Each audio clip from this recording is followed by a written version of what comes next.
भरी जिंदगी के बीच लोगों के पास पैसा तो है लेकिन समय नहीं है।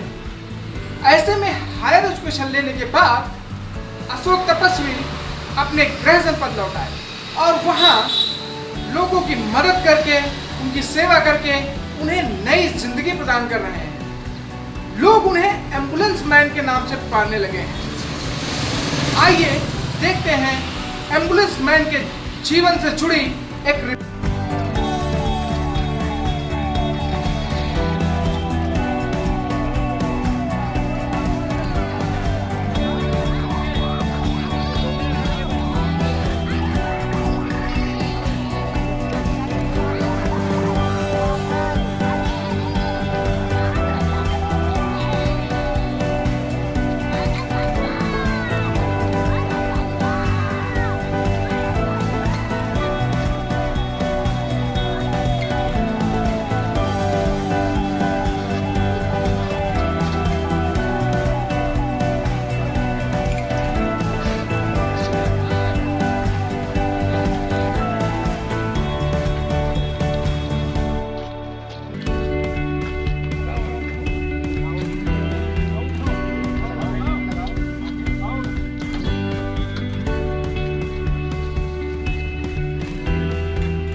से आप एम्बुलेंस की फ्री सेवा दे रहे हैं, किस तरह से काम कर रहे हैं एम्बुलेंस? ये एक ऐसी सेवा है, जब पिताजी नहीं रहे उन्हीं की याद में एक एम्बुलेंस हम ले आए हैं और इसी सेवा को अब तक जो लोगों को अस्पताल पहुंचाया हमने, जिसमें 1600 के करीब जिनको समय से पहुंचाने पर जिनकी जानें बची हैं और रोड एक्सीडेंट में जिनकी मृत्यु हुई है उनको भी मैंने अस्पताल तक पहुंचा दिया है, जो 385 अब तक है।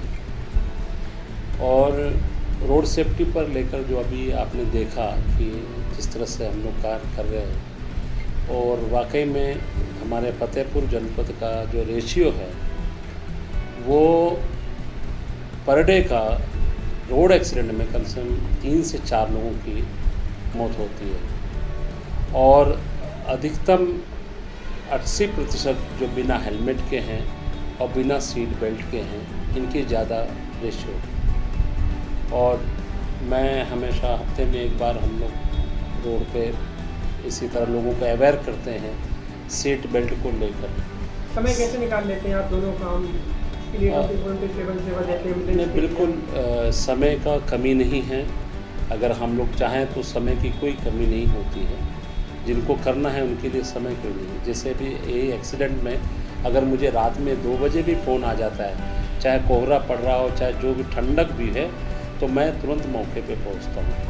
तो अगर हमने एक उम्मीद बनाई है, अगर हमारी सोच है कि हमें सेवा करना है, तो इसमें कोई समय का कोई अभाव नहीं होता। और बहुत क्या माध्यम है, कैसे आप करते हैं? आप निःशुल्क सेवा दे रहे हैं?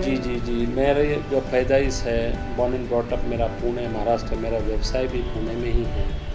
और ये हमारा जो फतेहपुर ज़िला उत्तर प्रदेश का है, जहाँ से हमारे बाबूजी 48 में महाराष्ट्र चले गए थे। उन्हीं का एक सपना रहा है, देश को लेकर बड़े चिंतित रहते थे। वो परदेश में रहने के बाद भी वहाँ पर भी इनका पुणे में बहुत अच्छा नाम रहा है और उन्हीं की प्रेरणा मानिए कि जो आज मैं सेवा कर रहा हूँ।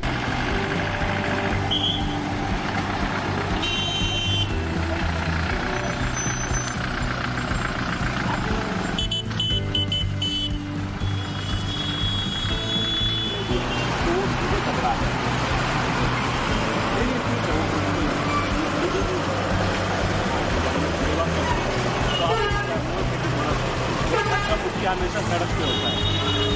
मेरा नाम अशोक तपस्वी और मैं अभी तक 385 डेड बॉडी उठाया रोड है।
बता ही रहा था, बिना हेलमेट के 80%, और सबसे बड़ी बात नशे में गाड़ी चलाना। बाइकर ज़्यादातर मैंने बाइक को देखा है, और अवेयरनेस करने की जो हम लोग बात करते हैं, जो बाइकर्स है जो नशे में गाड़ी चलाते हैं। अच्छा, एक बात और कहेंगे हम कि रोड सेफ्टी पर जो मैंने देखा, ज़्यादातर एक्सीडेंट जो हुआ है वो गांव से आदमी आता है, और गांव में रोड ट्रैफिक रूल्स के बारे में ज्ञान नहीं है, मैंने ये देखा।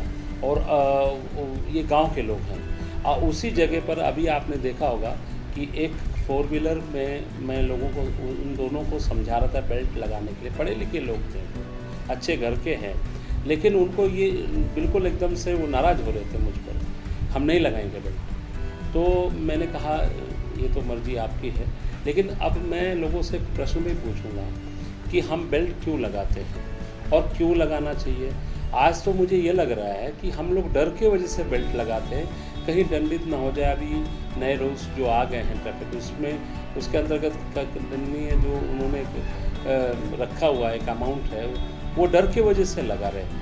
हमें ये सोचना है कि हमें बेल्ट क्यों लगाना है। वेस्टर्न कंट्रीज़ में वहाँ पर ये कहने की ज़रूरत नहीं पड़ती है। ये दुर्भाग्य हमारे देश का है, हम पढ़े लिखे होने के बाद भी हमें बेल्ट क्यों लगाना है, हमें ज्ञान नहीं है। मैं आपको बताता हूँ कि एक परिवार था जो हाईवे पे आ रहे थे, सुबह का वक्त था, मुझको लगता 3 साढ़े 3 बजे, और उसमें एक बेटा जो है गाड़ी चला रहा था, उनके पिताजी बगल में बैठे थे, उनकी माताजी पीछे बैठी थी, और पिताजी सो रहे थे, पीछे माताजी सो रही थी। एक छोटी लड़की लेटी हुई थी, और मुश्किल से 60-65 का स्पीड में वो एक्सीडेंट हुआ, लेकिन तीनों ख़त्म हुए। अब सोचिए तीनों कैसे ख़त्म हुए, क्यों? कि बेल्ट न होना। जो पीछे लेटे थे वो सीधे सीट से टकरा गई जाकर। तो उसके जो चेस्ट है, चेस्ट की जो हड्डियाँ होती है, ये बहुत नाजुक होती है। ये जब टूटता है तो ये नुकीला टूटता है, तो आपके लंग्स और हार्ट को बस्ट करता है जाकर। और आगे जो बैठे थे वो डैशबोर्ड में लड़ गए, और जो ड्राइविंग कर रहे थे वो स्टीयरिंग में लड़ गए। ये तीनों ऑन द स्पॉट। और लोगों ने हमसे इस पर भी प्रश्न पूछा जब मैं अस्पताल ले गया, बोले तपस्वी जी इनको ब्लड नहीं आया कहीं से, और ये बिल्कुल कैसे डेड हो गया? मतलब बिल्कुल ऐसा लग रहा है कि मतलब ये तीनों को एक साथ हार्ट अटैक हुआ, क्या है? फिर मैंने बताया नहीं, ये अंदर लंग्स बस्ट कर गया है, हार्ट और लंग्स। और ये इसलिए सीट बेल्ट का बहुत बड़ा महत्व है। आपका स्पीड अगर 60 है, आप जब टकराते हैं आपका फोर्स जो है वो 120 का होता है, डबल हो जाता है। तो इसलिए सीट बेल्ट सबको लगाना चाहिए, आगे भी बैठे हैं, पीछे भी बैठे हैं, सबको इस्तेमाल करना है। इससे आप देखेंगे बहुत से लोगों की जान बच सकती है, और बहुत से लोगों की जान इसी में चली गई सीट बेल्ट न होने की वजह से। दूसरा, हेलमेट का प्रयोग के बारे में भी देखा आपने, लोग नीचे टांगे ताबीज़ के तरीके हेलमेट रखते हैं, कि ताबीज़ के तरीके हेलमेट टांगे हुए हैं। अरे इसको क्यों पहनना है? डर के वजह से पुलिस का पहनते हैं, उनको ये तक ज्ञान नहीं हम क्यों पहनना है। हमेशा देखिए हाईवे पर या आप कहीं रोड पर चलते हैं तो आप एक जिम्मेदार व्यक्ति होते हैं, घर के मुखिया होते हैं, आपके ऊपर पूरी घर की जिम्मेदारी होती है, आपके बच्चे घर पर हैं, आपको ऐसा महसूस होना चाहिए कि हम घर लौटे तो सुरक्षित लौटे। तो मैंने जितने एक्सीडेंट केसेस उठाए हैं, जितनी मृत्यु हुई है, उसमें भी 60 से 65% बिना हेलमेट के और ब्रेन हैमरेज से हुआ है। तो ये सब अवेयर करने के लिए मैं इस तरह से छोटे छोटे अपने कार्यक्रम हम लोग करते रहते हैं। अभी 30-35 कॉलेजेस में भी मैंने कार्यक्रम किए हैं। बच्चों के बीच में मैं जब जाता हूँ तो पूरी कहानी बताता हूँ, कि मैं एक घटना के बारे में बच्चों को बताता हूँ। जब मैं पहुँचा मौके पर देखा कि जो मोबाइल फ़ोन था उस व्यक्ति का, उसके हार्ट में था, और जैसे मैंने डोरी पकड़ के बाहर निकाला और उसको हमने जब पूछा, जब हमने डायल किया लास्ट कॉल में, तो उसकी बेटी ने फ़ोन उठाया। फिर मैंने पूछा ये नंबर किसका है? पापा का नंबर है। मैंने पूछा कौन सी गाड़ी? उन्होंने कहा मोटरसाइकिल। तो हमने कहा उसका नंबर, कहते नंबर नहीं पता हमें। हमने कहा कुछ और लिखा है? कहते माँ शारदे आगे लिखा है। तब मैं समझ गया कि उन्हीं को है, फादर नहीं है। अब आप सोचिए उस घर में 4 बेटियां हैं। कल्पना करिए कि वो 4 बेटियां कैसे उनका जीवन कटेगा, एक व्यक्ति कमाने वाला। तो ये सोचकर कम से कम हेलमेट लगाने कि आप सुरक्षित रहेंगे तो आपका परिवार सुरक्षित रहेगा।